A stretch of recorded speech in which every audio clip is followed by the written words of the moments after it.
La pression sportive est un problème souvent présent chez les athlètes. De bas âge aux sportifs professionnels, peu de compétiteurs peuvent affirmer n'avoir vécu aucune pression. Celle-ci est exercée par les entraîneurs, les parents et plus fréquemment par les athlètes eux-mêmes. D'un côté, il est normal que les coachs prennent une attitude dictatrice car ils sont là pour amener le jeune à s'améliorer et à performer. Attaque plus le filet!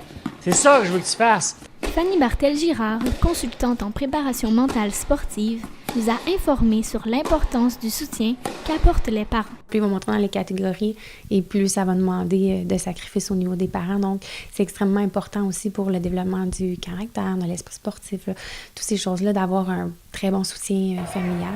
Ils veulent à tout prix et ont espoir que leur enfant réussisse, mais certains parents ne le démontrent pas nécessairement de la bonne manière en voulant plus que le compétiteur. Les athlètes, quant à eux, tant de niveau récréatif que national et qui pratiquent seuls ou en équipe, se mettent la plus grande pression.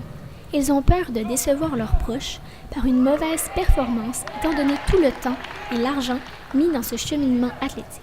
À un certain moment, la pression peut devenir un poids de trop pour l'athlète et de nombreuses répercussions découlent de ce problème sportif. Il y a énormément d'anxiété qui peut venir de là, vivre du stress et puis le stress à long terme ou le stress qui est chronique, si on veut, peut facilement mener à l'épuisement.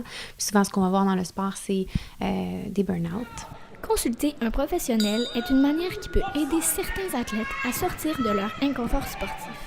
Cela peut aussi confirmer l'absence de désir de continuer à pratiquer un certain sport auquel le jeune n'a plus de plaisir à pratiquer.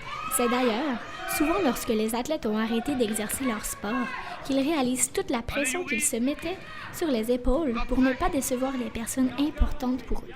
Cassandra Basile, une athlète de ski alpin au niveau provincial, a seulement réalisé, après avoir arrêté la compétition, qu'elle donnait trop d'importance à ses performances. Je pense que mon stress aurait beaucoup diminué en sachant qu'il y a une limite à où je peux me rendre.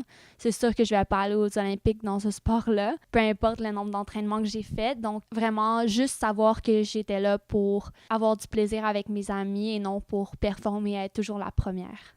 Étant donné qu'il n'est pas rare de voir un athlète arrêter son sport complètement dû à la perte de plaisir, il est nécessaire pour un jeune de savoir ce qui est important dans le sport pour bien performer tout en aimant l'activité que celui-ci pratique de nombreuses heures par semaine.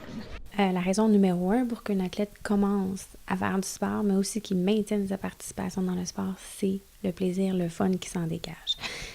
Autre chose qui est important, c'est évidemment aussi tout ce qui est le sentiment de compétence. C'était Florence Desmeules, journaliste pour le Cégep Marie-Victorin.